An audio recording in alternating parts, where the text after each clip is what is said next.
Pero, laki ng ulo mo, ang payat ng katawan mo. Dahan-dahan ka lang, may siyang humulo sa semento. Hoy! Iyak tayo. Wala kayong magawa sa buhay niyo. Ba't niyo pa inaaway si Frank? Ilang pa? Ano? Ilang pa yan? Umalis na kayo. Tara, Umalis na kayo. Makakita pa tayo ng kalampaan dyan eh. Sige. Sige. Hoy.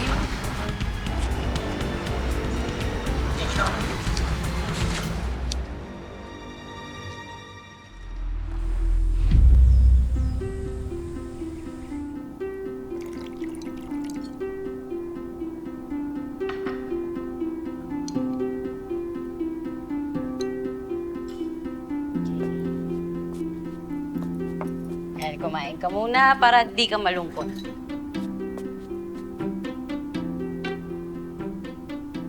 Beef noodles to, di ba? Mm. Ba't kulay yellow? Tsaka may cheese. So naman, mahilig nga ako mag-eksperimento, di ba? Tikman mo muna bago ako magreklamo. Sige. Nakaka-happy yan.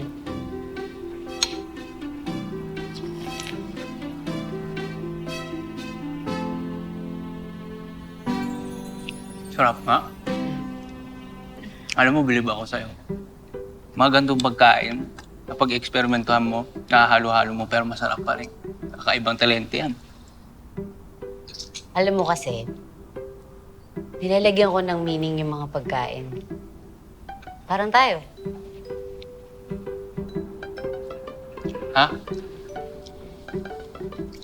Wala, sabi ko, sa pagkain kasi, nilalagyan ko ng meaning. Parang asin. Ang asin ay parang love. Kung onti lang, boring siya. Pero kapag sumobra naman, masakit. Masakit kasi di ba magkakasakit ka nga sa bato. Yun. Oh.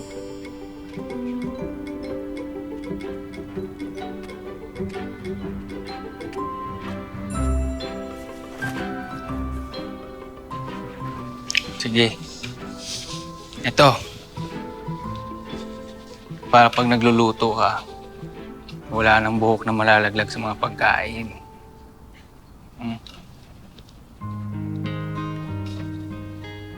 Ano yan natin kung sakto?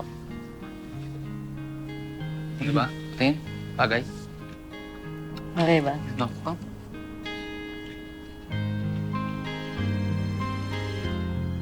Basta ako. Lutuan mo lang ako ng lutuan, kakain lang ako at kakain. Para kapag tumaba na ako, gwapo na ako, hunk, hindi na nila ako aasirin posporo. Darating yun. Mangyayari yun. Posporo. Alam ko na! Di ba matagal na natin iniisip kung ano yung dapat tawagan natin bilang mag-best friend? Ano yun? Sipin mo to. Paano kung match? Match? Match? Oo. Bakit match? Dahil English ng posporo. Oo. Tsaka match tayo. Match tayo.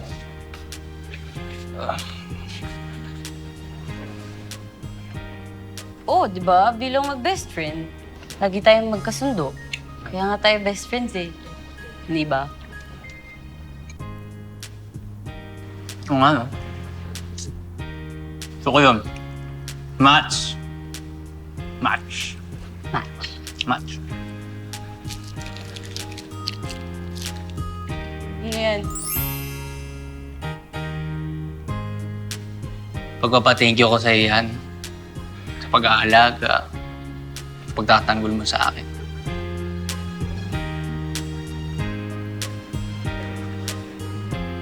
Tignan mo to. May naisip ako. Best friends forever. Sakto! Ito. 5 ba yun? 4? Diba? Best friends forever. Tama. Match! Sakto match. Oo, di ba? Match! Sanayin mo ng sarili mo. Trabaho rin ako. Sarap.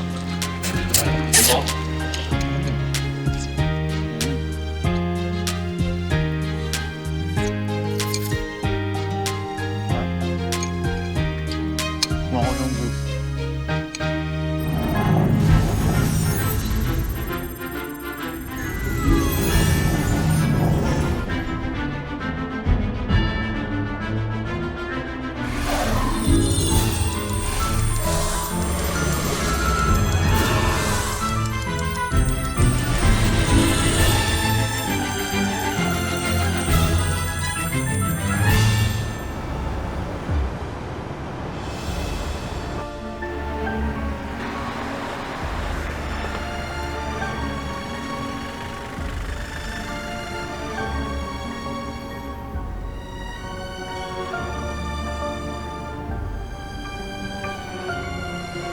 Biglang buhos sa mga tao dito sa H&B pagkatapos kumalat ng rumors na dito didiretso si Chef Waldorf after his one-year stay in France for his new TV show. Just 1 year ago, ibinagsak ni Chef Waldorf ang restaurant na ito, causing it to close down. Ano kaya mangyayari tonight? Chef, understaff tayo. Kahit nga dishwasher, wala tayo eh. Chef, sorry, nasa labas pa rin po kasi si Apple eh. Gusto niyo po bang kunin muna natin siya? Kahit for tonight lang.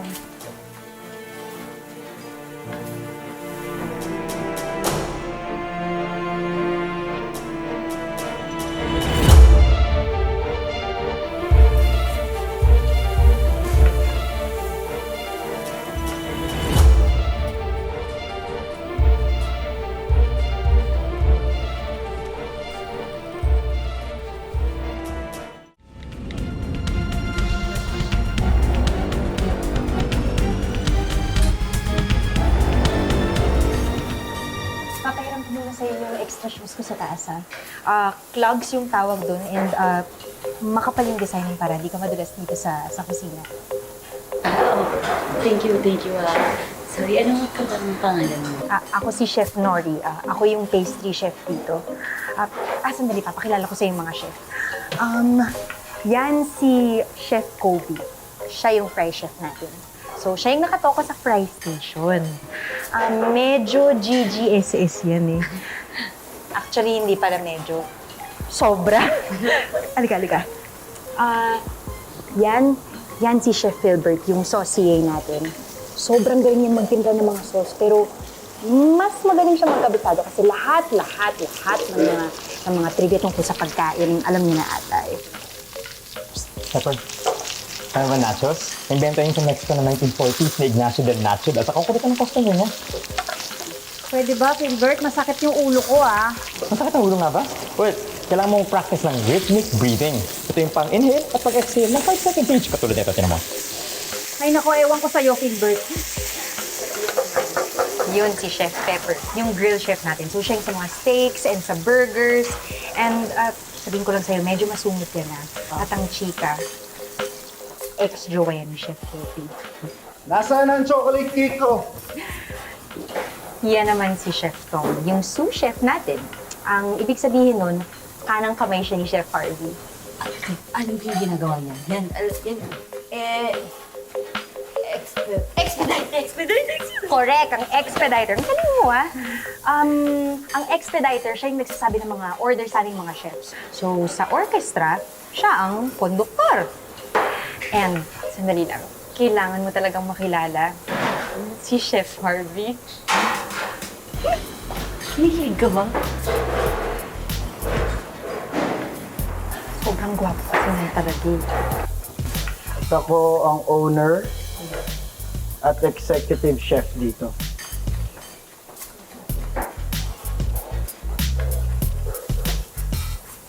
Ako magtatanggal sa'yo pag nagawa ka ng kasalanan dito sa loob ng kusina. Maliwanag. Yes, chef. Everyone, listen! Nasa labas si Waldorf. Hindi tayo pwede magkamali ngayong gabi. Ako ang expediter. Tom, tulungan mo si Filbert sa sauces. Kailangan natin magtulungan. Liwanag? Now, get to your stations. Yes, Chef. Move! Oo.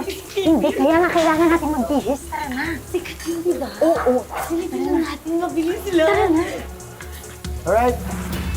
Table number 6, order of cordon bleu, 2 orders of mushroom cappuccino, 6 orders of adobo, 5 rib eye, 3 medium rare, 2 medium well, 2 dalandan leche flan, and 3 chocolate cake. Serve now. Yes, chef. Yes, chef. Pepper, daming lukan sa herb oil. Sige na, kumuha ka muna. Yes, sir. Ako muna dito sa station mo.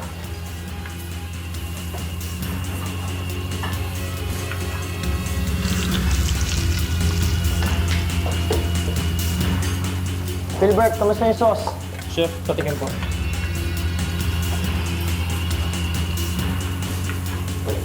I need more salt. Sorry. Yes, May sir. salad. Coming, chef. Mistake. Faster.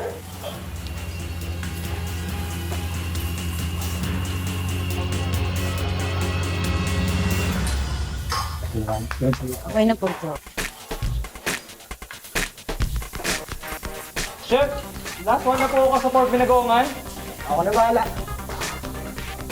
Circle ka na.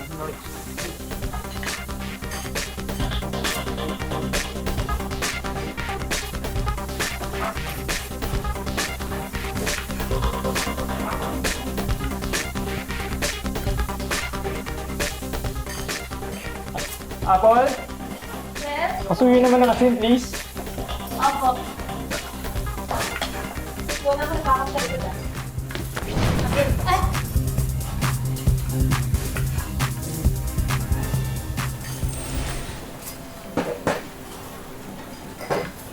Ako na yung sinundan.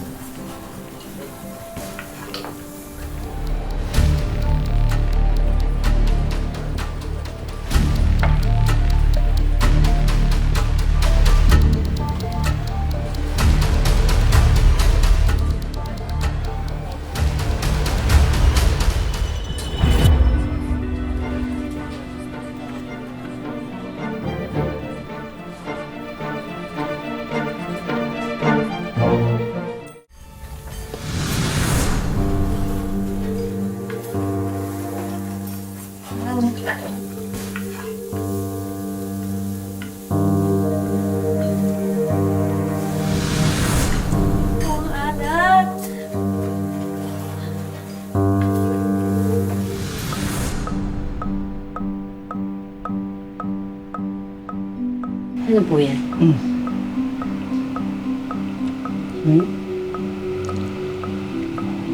Anong lasa?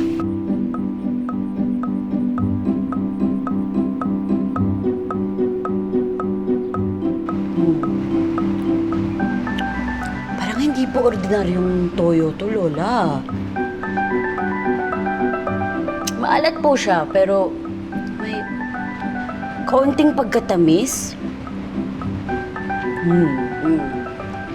Pero sobrang konti lang po yung pagkatamis niya. Sarap, Lola. Ano po to? Coco aminos ang tawag dyan. Gawa sa niyog at ginagamit na pamalit sa toyo. Kaya po pala, medyo mas malapad po siya, no? Pero, mas may lalim po yung lasa niya. Galing!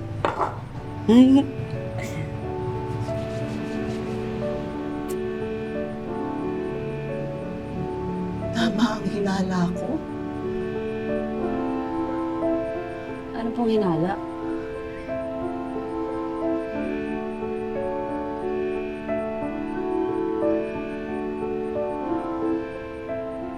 Namana mo ang galing sa panlasa ng Lola Conchita mo.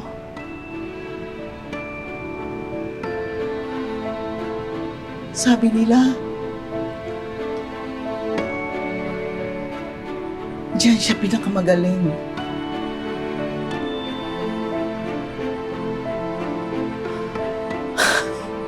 Ang lumasa sa pagkain.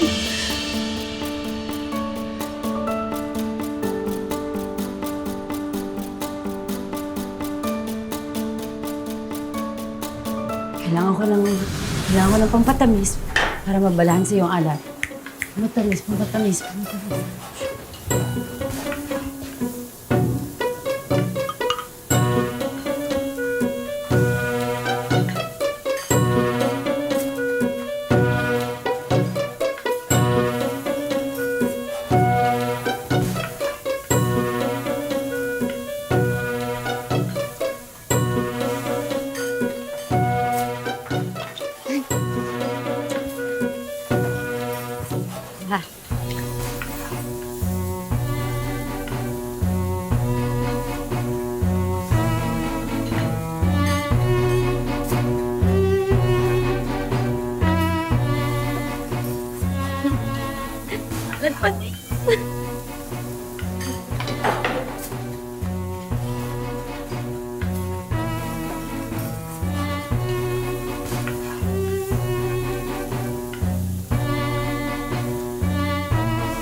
concentrate yan.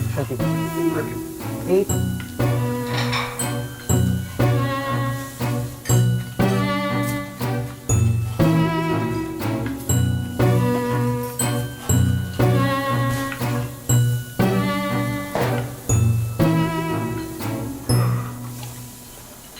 Ano to? Ba't ang kalat ng istasyon ko? Sino gumamit nito mga to? Ako po siya. Pinakailan mo niluto ko? Waiter. Ayos, sir. Saan yung pork pinagawa? Okay, wait. Sadaya lang ko. Chef, yung pork binagoongan daw po. Baka magalit si Chef. Chef, yung binagoongan? Aksidente po, Chef. Kasi po yung natapunan po ng asin yung pinagoongan po. Kaya nilagyan ko po ng pampatamis. Ha? Nung una po asukal lang, kulang, maalat pa rin po kaya po tsokolate nilagyan ko. Chef.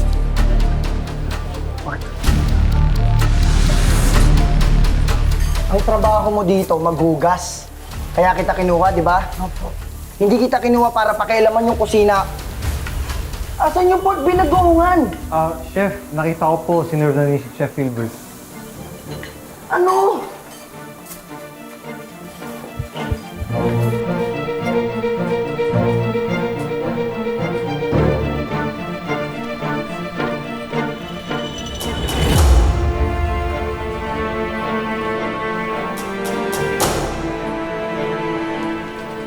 Asan yung pork binagoongan?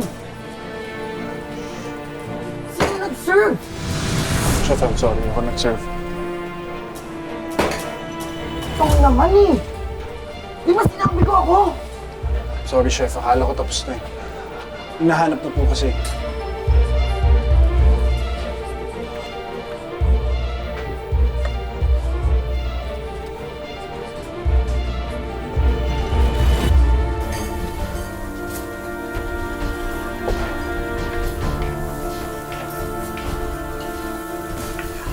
Bakit yung sinerve yung binagoongan? Ha? Tom? Kobe? Filbert? Ano nangyari? Chef, I'm sorry. Nagpanik ako eh. Bakit hindi mo ako tinanong? Ano na? Nakita mo yung ginawa mo? Ha? Sorry, Chef. Na-serve yung maling pagkain kay Chef Waldorf. Hindi na mababawi yon. Sorry po. Alam mo ibig sabihin nun?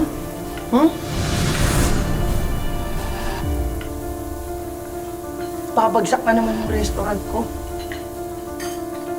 Sorry po talaga, Chef. Sorry po. Lumayas ka dito. Lumayas ka dito!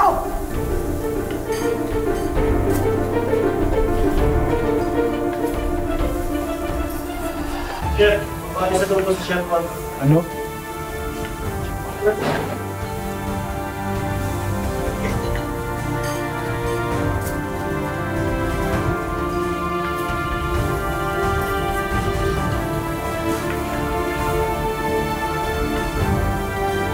Chef Waldorf, aalis na po ba kayo?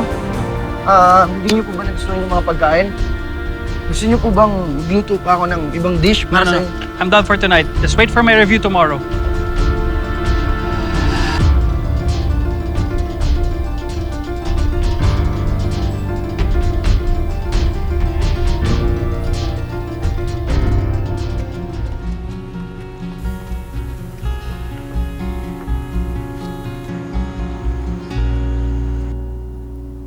Guys! Nag-upload na ng vlog si Chef Waldorf!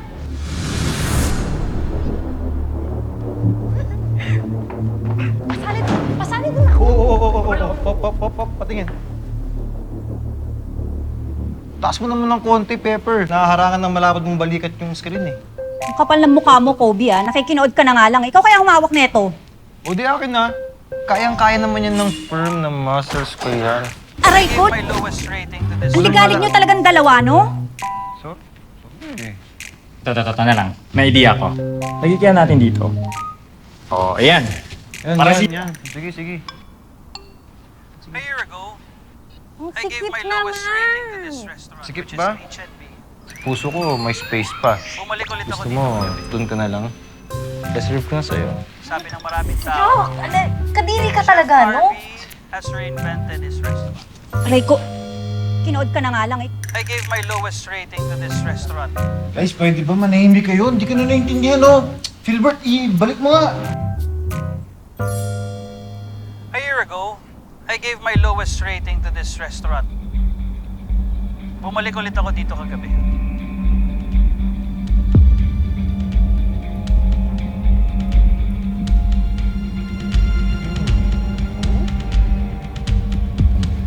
Anong meron? Ba't nagkakagulo kayo dito? Chef Harvey, yung review ni Waldorf lumabas na. Ano sabi? Pinagsak tayo?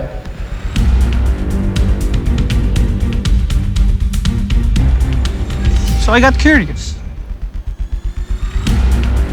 To be honest, I didn't expect much. Of course, after my experience sa H&B restaurant.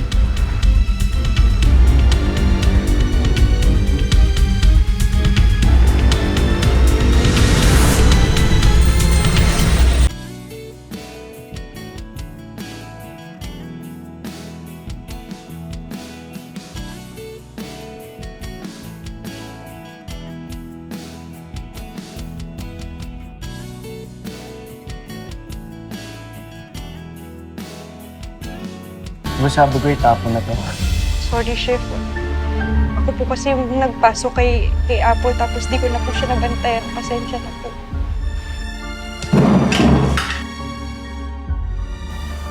Nakagawa ka ng dalawang pinakamalaking kasalanan sa loob ng kusina. Kawalan ng presence of mind at pangingialam ng hindi mo istasyon. Sorry po talaga. Mababalik ko lang po talaga yung oras. Hindi na po ako mangingilam sa kusina niyo. Hindi na po magkakagulo dahil sa akin. Sorry, Chef. Ka na umiyak. Alam mo ba sobrang alat ng lomi dito? Yung nga maalat nga. Diba? Sabi ko sa'yo.